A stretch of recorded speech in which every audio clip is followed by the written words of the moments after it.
بسم اللہ الرحمن الرحیم رب اشرح لی صدری ویسر لی امری واحلل عقدۃ من لسانی یفقہوا قولی۔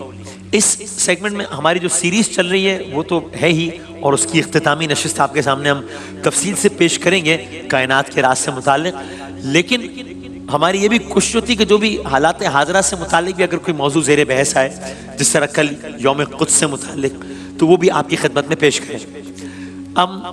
سوشل میڈیا پر آج کل ایک موضوع بہت زیادہ زیر بحث بنا ہوا ہے۔ ہم اس سوشل میڈیا پر یا کچھ مین سٹریم میڈیا پر جو موضوع ہے اس کی زیادہ ڈیٹیل میں جائے بغیر ایک جو واقعہ ہے تاریخی اس حوالے سے اسٹیبلشڈ قرآن کریم میں جو موجود واقعہ ہے، ہم دراصل وہ آپ کی خدمت میں آج پیش کریں گے میموریز کو ریوائز کرنے کے لیے۔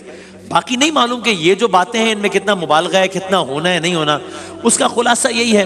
یہ ٹی این ٹی نیوز ہے کہ جس نے یہ خبر چلائی ہے کہ جناب فلسطین، ٹی آر ٹی نیوز، معذرت چاہتا ہوں، ٹی آر ٹی نیوز، فلسطین تنازع کے تناظر میں ایک بات کا بہت اگر ہم آگے آپ بتا سکیں تو بہت چرچا ہے، اور وہ چرچا کس چیز کا ہے کہ یہ کہا جا رہا ہے کہ جناب امریکہ سے کچھ سرخ بچھڑے منگوائے گئے ہیں بیت المقدس کے قریب۔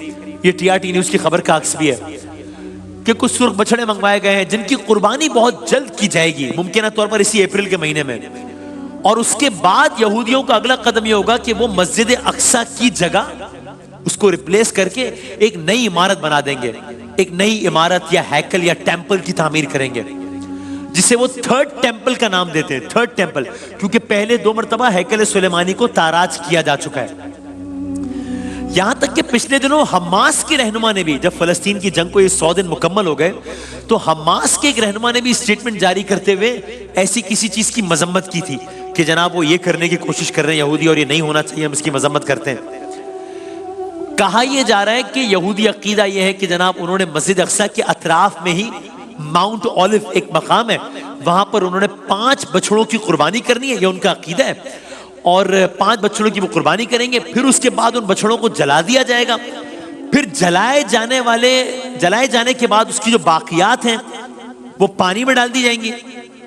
اس کے بعد ان میں سے کچھ سلیکٹڈ لوگ ہوں گے جو اپنے آپ کو اس پانی سے پاک کریں گے ان کے عقیدے کے مطابق، اور جو لوگ اپنے آپ کو پاک کریں گے انہیں اس بات کی اجازت ہوگی کہ وہ مسجد اقصی کی جگہ ایک نئی عمارت بنا سکے۔ اب جس طرح میں بار بار کہہ رہا ہوں کہ میں اس کی اوتھینٹسٹی کے بارے میں کلام نہیں کر رہا کہ ایسا ہونے والا ہے، ہوگا نہیں ہوگا، یہ زیر بحث ہے۔ یہ طے ہے کہ اس طرح ناٹ ایگزیکٹلی، لیکن اس سے متعلق کچھ چیزیں پہلے ضرور ہوئی ہیں۔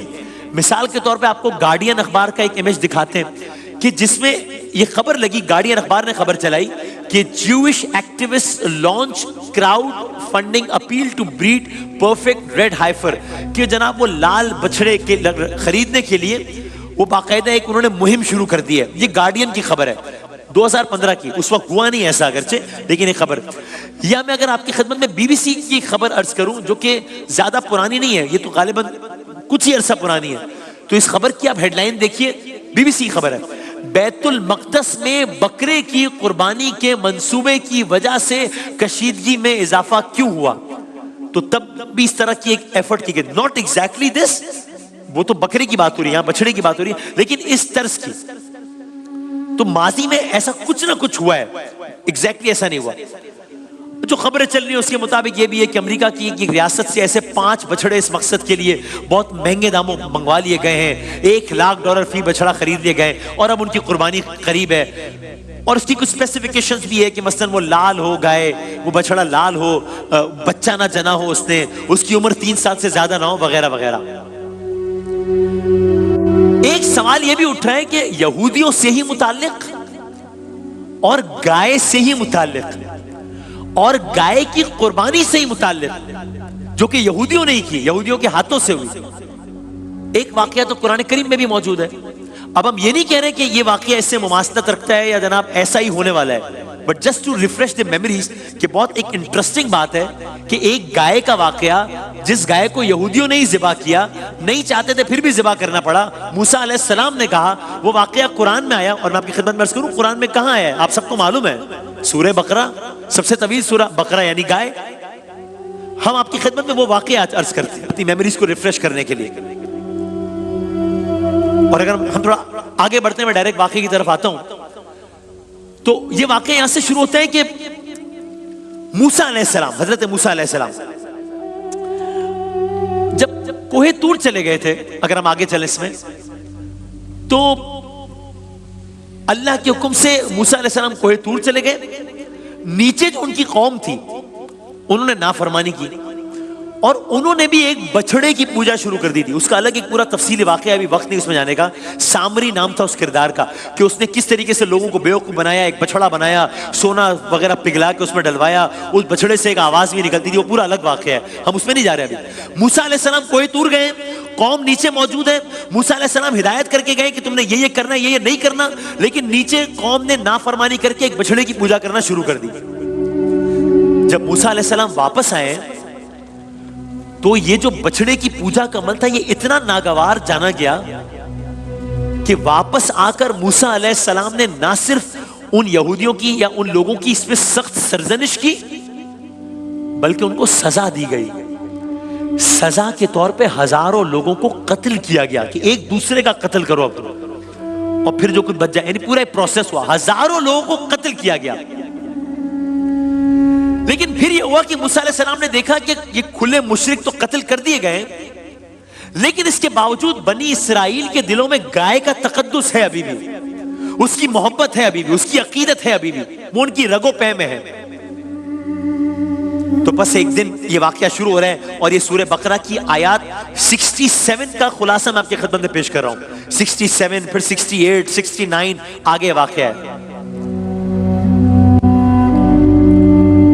ایک دن اللہ تعالیٰ نے موسیٰ علیہ السلام کو حکم دیا کہ اس قوم سے کہو، ہو سکتا ہے کہ ان کو ممکنہ شرک سے بچانے کے لیے کہو، ان سے کہو کہ ایک گائے کو انہوں نے ذبح کرنا ہے، ایک گائے کو انہوں نے ذبح کرنا ہے. میں آپ کی خدمت میں آیت پڑھتا ہوں اور ہم یہاں سے آگے بڑھتے ہیں. آیت نمبر 67 ہے سورہ بقرہ کی. اور موسیٰ علیہ السلام نے جب اپنی قوم سے کہا کہ اللہ تعالیٰ تمہیں ایک گائے ذبح کرنے کا حکم دیتا ہے. ٹھیک، یہاں تک بات آئی. اب میں آیت آگے بڑھتا ہوں. ایک رائے یہ بھی ہے کہ بھی جس خاص قسم کی گائے کا یہ احترام اور تقدس کرتے ہیں اسی گائے کو سب مل کر اپنے ہاتھوں سے ذبح کریں. ایک رائے یہ بھی ہے. بس موسیٰ علیہ السلام نے قوم کو گائے ذبح کرنے کا حکم دیا. قوم پر تو ایک جیسے قیامت نہ ٹوٹ پڑی ہو، خوف و ہراس پھیل گیا ہر طرف. گویا ڈر رہے ہوں کہ ہم گائے کو ذبح کریں، اپنے ہی ہاتھوں سے ذبح کریں، پتہ نہیں ہم پہ کوئی آفت ہی نازل نہ ہو جائے ایسا کرنے کی وجہ سے. لیکن چونکہ یہ حکم براہ راست اللہ کی طرف سے آیا تھا اور یہ قوم بھی دیکھ تو چکی تھی کہ اللہ تعالیٰ کی کتنی بڑی بڑی نشانیاں ہیں. فرعون اور مصر کا لوگوں کا آنکھوں کا سب تباہ ہونا وہ سب دیکھ چکی تھی یہ قوم، تو ڈرتے بھی تھے. تو سب سے پہلے تو انہوں نے یہ کیا، میں اس آیت کو مکمل کرتا ہوں.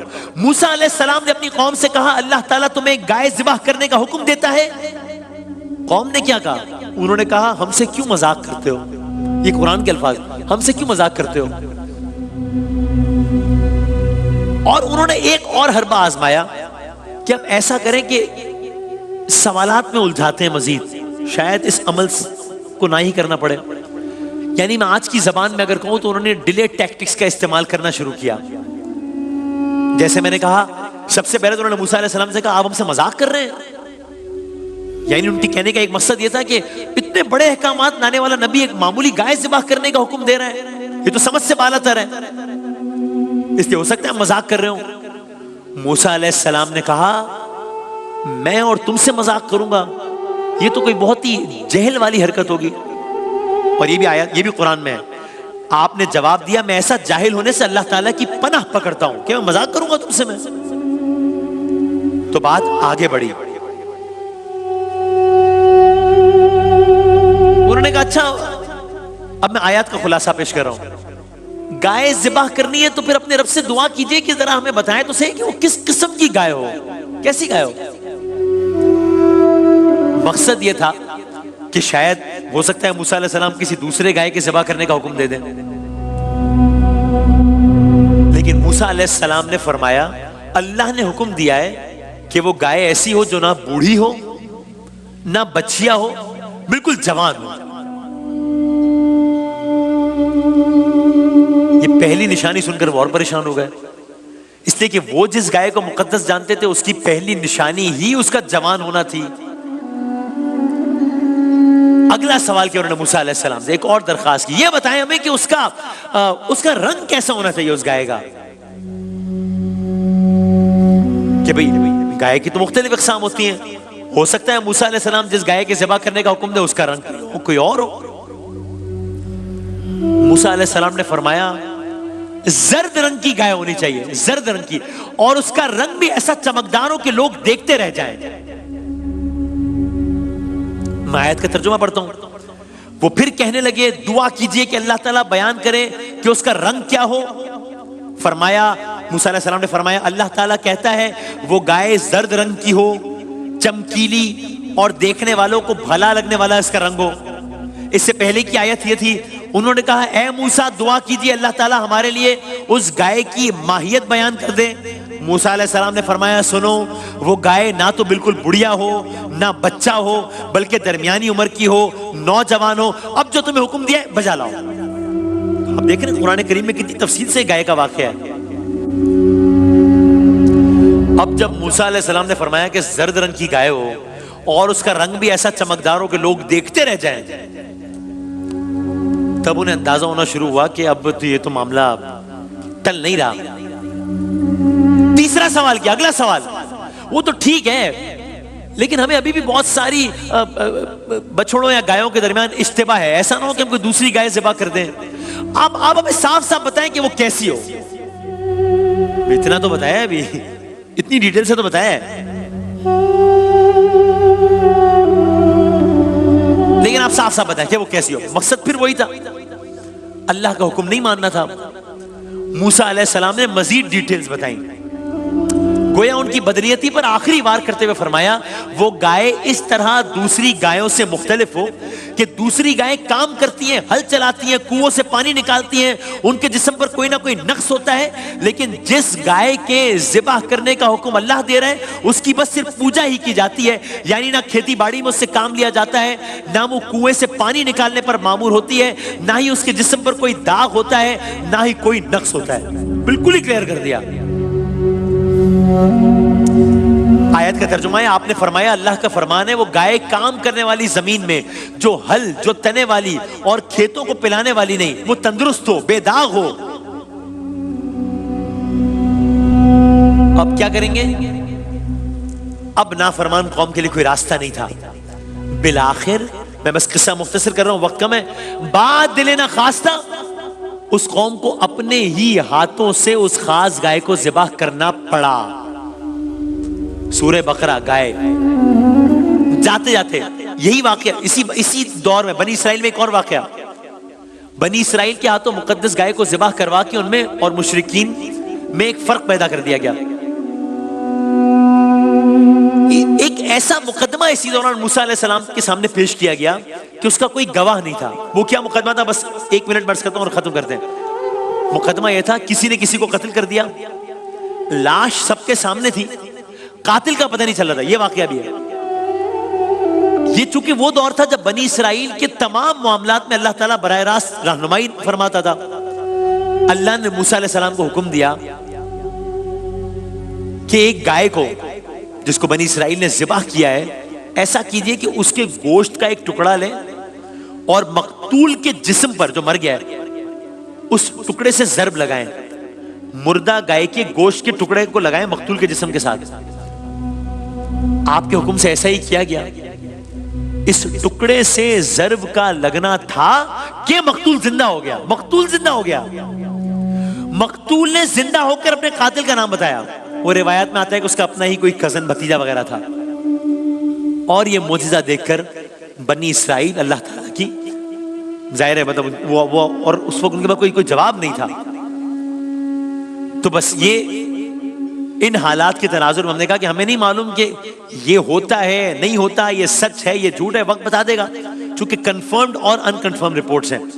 لیکن جو ایک واقعے کا بار بار حوالہ دیا جا رہا تھا کہ ایسا ایک واقعہ ہوا بھی ہے، قرآن میں بھی ہے، گائے کا واقعہ، بنی اسرائیل کا واقعہ، موسیٰ علیہ السلام کا واقعہ، ہم نے سوچا کہ آج یہ مناسب دن ہے کہ وہ واقعہ آپ کے سامنے ریپروڈیوس کر دیں۔ بریک کے بعد دوبارہ حاضر ہوں گے انشاءاللہ۔